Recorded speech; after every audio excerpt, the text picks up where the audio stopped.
Welcome बच्चों। हमने पिछले जो लेक्चर था उसके अंदर ऊर्जा संविभाजन का नियम का अध्ययन किया था। आज हम स्वतंत्रता की कोटि की सहायता से विशिष्ट ऊष्मा, गैसों के विशिष्ट ऊष्मा का अध्ययन करेंगे। अब सबसे पहले गैसों की विशिष्ट ऊष्मा होती क्या है। गैस में दो प्रकार के विशिष्ट ऊष्मा हम डिफाइन कर सकते हैं। एक का नाम हम देते हैं Cp और दूसरे का नाम देते हैं Cv, यानी स्थिर आयतन पर विशिष्ट ऊष्मा और स्थिर दाब पर विशिष्ट ऊष्मा। अब विशिष्ट ऊष्मा वास्तव में होती क्या है। किसी 1 ग्राम गैस को 1 डिग्री ताप से 1 डिग्री ताप बढ़ाने पर जितनी ऊष्मा हमें उसे प्रदान करनी पड़ेगी वो उस गैस की विशिष्ट ऊष्मा कहलाती है। क्योंकि गैस के अंदर ताप जो है वो पर डिग्री बढ़ाने के लिए 2 तरीके से हम बढ़ा सकते हैं। या तो हम उसका आयतन स्थिर रख ले या उसका दाब स्थिर रख ले। तो दोनों ही, अगर आयतन स्थिर रखा जाता है तो Cv परिभाषित की जाती है और दाब स्थिर रखा जाता है तो Cp परिभाषित की जाती है। हमने पहले की उसमें पढ़ रखा है कि जो गामा है वो Cp/Cv होता है, यानी दोनों गैसों के विशिष्ट ऊष्मा का अनुपात को हम गामा कहते हैं, जो कि कांस्टेंट होता है विभिन्न गैसों के लिए। आज हम जो हमारी गतिज ऊर्जा का जो ऊर्जा संविभाजन का नियम है उसकी सहायता से हम विशिष्ट ऊष्मा का सूत्र निकालेंगे। तो इसमें हम सबसे पहले क्या मान लेते हैं, माना एक आदर्श गैस। अब ये देखो, इस पूरे चैप्टर में जो भी हम पढ़ाई कर रहे हैं वो आदर्श गैस के लिए कर रहे हैं, वास्तविक गैसों के लिए नहीं कर रहे, आदर्श गैस के लिए। तो हम सबसे पहले 1 ग्राम अणु के कोई आदर्श गैस ले लेते हैं और जिसका परम ताप T है, और ये मान लेते हैं गैस में कैपिटल N अणु है, एवोगैड्रो नंबर के बराबर उस गैस में अणु उपस्थित है। अब चूंकि गैस आदर्श है, आदर्श गैस में क्या होता है, संपूर्ण गतिज ऊर्जा जो होती है वो उसकी आंतरिक ऊर्जा के बराबर होती है। तो अब आंतरिक ऊर्जा बराबर समस्त गतिज ऊर्जा। अब जो ये गतिज ऊर्जा है, टोटल काइनेटिक एनर्जी है, वो किसके बराबर होगी। हम आंतरिक ऊर्जा को U से रिप्रेजेंट करते हैं, N इंटू एक अणु की औसत गतिज ऊर्जा। मतलब एक अणु की औसत गतिज ऊर्जा है और N अणु है तो N से गुणा कर देते हैं। अब औसत गतिज ऊर्जा हमने ऊर्जा संविभाजन के नियम से, law of equi partition of energy से पढ़ा था कि वो किसके बराबर होता है, हाफ F/T, जहाँ F क्या है, F हमारी स्वतंत्रता की कोटि है, डिग्री ऑफ फ्रीडम है। तो इस प्रकार U का मान कितना प्राप्त हो गया, 1/2 NF/T। अब इसका हम T के सापेक्ष अवकलन कर देते हैं समीकरण का। तो समीकरण का अवकलन करने पर हमारे को प्राप्त होगा F/2 N into K। N into K को हमने साथ में लिख लिया, क्यों, क्योंकि हम जानते हैं R जो गैस नियतांक है वो हमेशा N इंटू K के बराबर होता है, जहाँ N हमारा एवोगैड्रो नंबर है और K जो है वो हमारा बोल्ट्जमैन कांस्टेंट है। तो हम N इंटू K की जगह R भी लिख सकते हैं। इसको हम समीकरण नंबर 1 दे देते हैं।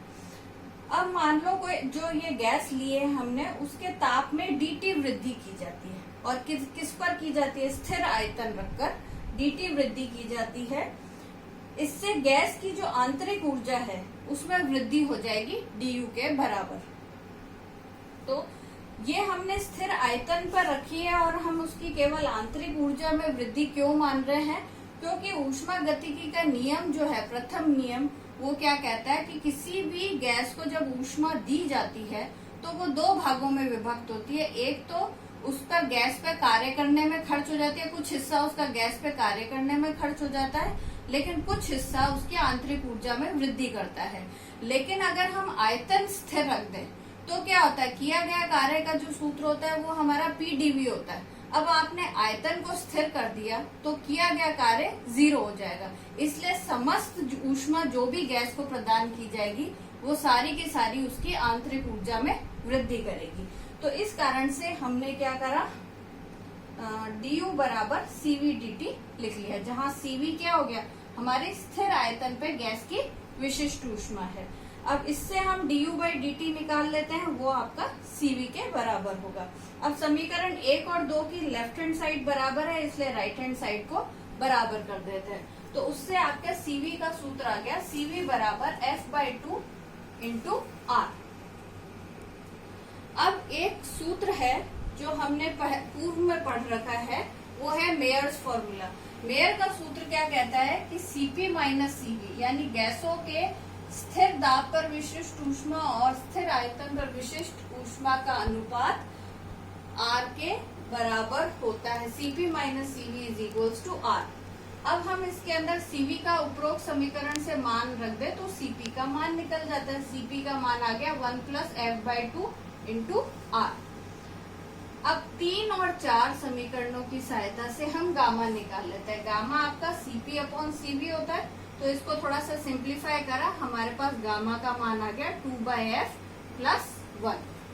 अब ये जो सूत्र हमने निकाला है, हमारे पास ऑलरेडी अलग प्रायोगिक मेथड से हमें गामा का अलग अलग परमाणुिक गैसों के लिए गामा का मान पहले से ज्ञात है। हम इसमें यहाँ पर वेरीफाई कर सकते हैं। इसमें विशिष्ट अवस्थाओं में हम लेंगे सबसे पहले एक परमाणुिक गैस। एक परमाणुिक गैस के लिए हमने पहले निकाला था कि उसकी स्वतंत्रता की कोटि 3 होती है। तो F का मान अगर यहाँ 3 रखें तो गामा का मान 1.66 आता है, जो कि वास्तव में यही प्राप्त होता है। सेकंड है हमारा द्विपरमाणुक गैस, उसके लिए F का मान 5 मान लिया, उससे गामा जो है 1.4 फिर सही प्राप्त होता है। ऐसे 3 परमाणुिक गैस में 2 अलग अलग हो सकती है, हमने एक ही लिखा है। F अगर 6 है तो गामा का मान 1.33 प्राप्त होता है। इस प्रकार से हमने ये जो सूत्र निकाला है, ये हमने गैसों के विशिष्ट ऊष्मा का सूत्र निकाल लिया, Cp और Cv का मान। कहीं भी हम इसके अंदर अणुगति सिद्धांत में ये फॉर्मूला काम में लिया जा सकता है। अब पढ़ेंगे कि हमने किसी आदर्श गैस के लिए अवस्था समीकरण, इक्वेशन ऑफ स्टेट। अब इक्वेशन ऑफ स्टेट जो है वो हमारी 2 प्रकार से निकाली जा सकती है। तो वो कैसे निकाल सकते हैं वो हम पहले पढ़ेंगे, और फिर हम इसके अंदर रुद्धोष्म प्रक्रम में अवस्था समीकरण कैसे निकालते हैं वो हम पढ़ते हैं। अवस्था समीकरण, तो अवस्था समीकरण जो है वो हमने आदर्श गैस के लिए समतापी प्रक्रम में पढ़ रखी है। वो समतापी प्रक्रम क्या होता है? ये वह प्रोसेस है जिसके अंदर टेम्परेचर को कांस्टेंट किया जाता है, नियत रखा जाता है। तो समतापी प्रक्रम में तो अवस्था समीकरण हमने पढ़ रखी है, वो है PV इक्वल्स टू nRT, या अगर 1 ग्राम के लिए ले रहे हैं तो RT के बराबर 1 ग्राम मोल के। अब हम इसके अंदर रुद्धोष्म प्रक्रम में एडियाबैटिक प्रोसेस के अंदर अवस्था समीकरण क्या होगी गैस की, वो पढ़ेंगे। सबसे पहले हम एडियाबैटिक प्रोसेस पढ़ते हैं। एडियाबैटिक प्रोसेस हम उस प्रोसेस को कहते हैं कि यदि किसी प्रोसेस को इस तरीके से कराया जाए कि उसको बाहर से कहीं से उसको ऊष्मा ना मिले, और जैसे बाह्य ऊष्मा ना मिलते हुए ही गैस को कार्य करना पड़ता है, जैसे कि उसमें प्रसारित हो रही है गैस या संकुचित हो रही है। ऐसी अवस्था में वो अपनी आंतरिक ऊर्जा को खर्च करती है, बाहर से उसे कोई ऊष्मा नहीं मिलती। इस प्रकार की जो प्रोसेस होती है वो एडियाबैटिक प्रोसेस या रुद्धोष्म प्रक्रम कहलाती है। तो हम इसकी समीकरण निकालते हैं। तो इसके लिए हम वापस एक गैस ले लेते हैं जिसमें 1 ग्राम अणु है और उनका दाब P मान लेते हैं, कैपिटल P, आयतन V है और ताप T है। अब गैस में हम ये मान रहे हैं रुद्धोष्म प्रसार हो रहा है, यानी उसको बाहर से कहीं से ऊष्मा नहीं मिल रही, और क्योंकि प्रसारित हो रही है तो वो बाह्य कार्य करती है। अब वो बाह्य कार्य कैसे करेगी? वो अपनी आंतरिक ऊर्जा को काम में लेगी, आंतरिक ऊर्जा खर्च होती है। चूंकि प्रक्रम रुद्धोष्म है, अतः कार्य करने से उसकी आंतरिक ऊर्जा में कमी आ जाएगी। आंतरिक ऊर्जा खर्च हो रही है तो उसमें कमी आ जाएगी। अब हमारा जो ऊष्मा गतिकी का प्रथम नियम है, फर्स्ट लॉ ऑफ थर्मोडायनेमिक्स है, वो क्या कहता है? dQ बराबर dW प्लस du, यानी किसी भी प्रक्रम में दी गई ऊष्मा जो होती है वो 2 चीजों में विभक्त होती है। एक तो किया गया कार्य, गैस द्वारा किया गया कार्य, और दूसरा उसकी आंतरिक ऊर्जा में परिवर्तन। अब यहाँ पर हम बाह्य ऊष्मा तो कुछ दे ही नहीं रहे, तो dq का मान 0 होगा, अतः dw plus du is equals to 0। इसको हमने समीकरण 1 दे दिया नाम। अब मान लो इस प्रसार में, जब क्योंकि गैस प्रसारित हो रही है तो उसके आयतन में परिवर्तन आ रहा है, मान लो जो उसके गैस के आयतन में परिवर्तन है वो dv है, तो हमारे को मालूम है हमेशा किया गया कार्य p dv के बराबर होता है, तो हम उसको dw को p dv के बराबर लिख लेते हैं। इसी समय यदि जब गैस प्रसारित होती है तो उसके ताप में भी परिवर्तन होता है, तो ताप में परिवर्तन माना dt है, तो आंतरिक ऊर्जा में परिवर्तन कितना हो जाएगा, cv dt हो जाएगा, जैसे हमने पूर्व में पढ़ा है। इन दोनों मानों को समीकरण 1 में रख देते हैं, तो समीकरण 1 बन जाएगी p dv plus cv dt बराबर 0। अब हमारी जो गैस की अवस्था समीकरण है साधारण, वो pv इक्वल्स टू RT है। अगर हम इसका दोनों तरफ अवकलन करें तो क्या मिलेगा हमें, सभी मतलब किसी के सापेक्ष नहीं कर रहे हैं, हम सभी राशियां जो अवकलित राशियां उनका अवकलन कर रहे हैं, तो p dv v dp, r क्योंकि कांस्टेंट है तो r का नियम होगा r dt हो जाएगा। इससे हम dt का मान निकाल लेते हैं जो कि समीकरण 5 के अनुसार प्राप्त होता है। अब ये मान हम समीकरण 4 में रख देते हैं, तो हमारे पास कुछ ये समीकरण मिल जाती है। अब इसके अंदर हम इसको थोड़ा सा सिंप्लीफाई करते हैं, r को इधर लिया है।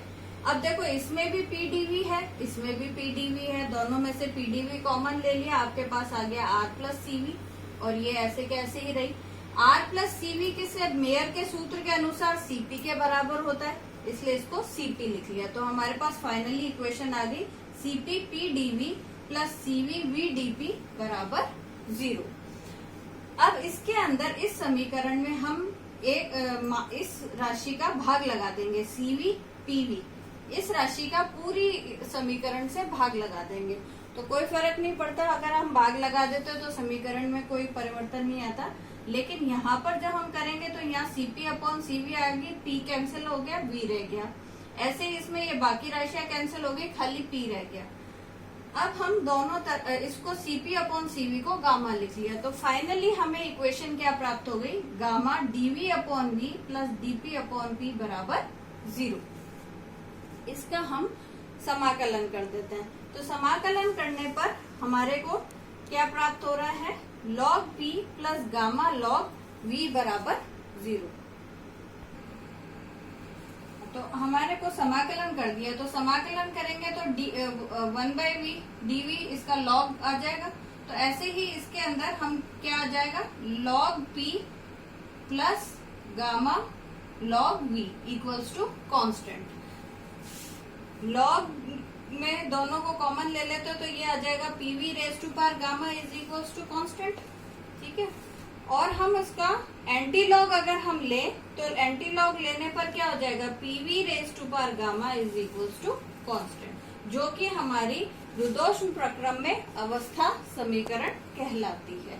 अब इस अवस्था समीकरण को हम अलग अलग रूपों में भी लिख सकते हैं। आप चाहे तो इसको t और v के रूप में लिख सकते हैं, आप चाहे तो इसको p और t के रूप में भी लिख सकते हैं। इनका परिवर्तन भी हम करके देख सकते हैं। सीधा से इनमें परिवर्तन करने के लिए हम क्या करेंगे, हम इस समीकरण को काम में लेंगे, pv बराबर RT। मान लिया हमारे को t और v के बीच में समीकरण क्या होगी, अवस्था समीकरण वो निकालनी है, तो इसके लिए हमें p को हटाना पड़ेगा। तो हम p का मान यहाँ से इस समीकरण से कितना लिख देंगे, RT अपॉन v। तो यहाँ पर RT अपॉन v रखेंगे और उसको सिंप्लीफाई करने पर जो हमें समीकरण प्राप्त होगी वो हमारी t और v में अवस्था समीकरण होगी। ऐसे ही अगर हमारे को p और t में निकालना है तो इसी समीकरण से t का मान हम इसमें यहाँ पर v का मान रख देंगे, v का मान RT अपॉन p यहाँ पे रख के उससे हमारे को p और t के मध्य अवस्था समीकरण प्राप्त हो जाती है। इसको आप खुद स्वयं सॉल्व करके देख सकते हैं। तो अब हमने इस प्रकार से इसमें अवस्था समीकरण पढ़ ली। अब इस चैप्टर में एक टॉपिक और हमारा रहा है, उसके बाद ये चैप्टर खत्म हो जाएगा, वो है हमारा बैरोमीट्रिक समीकरण। और बैरोमीट्रिक समीकरण की सहायता से एवोगाड्रो संख्या का आकलन, estimation of Avogadro number with the help of barometric equation, तो वो हम नेक्स्ट लेक्चर में पढ़ेंगे। धन्यवाद।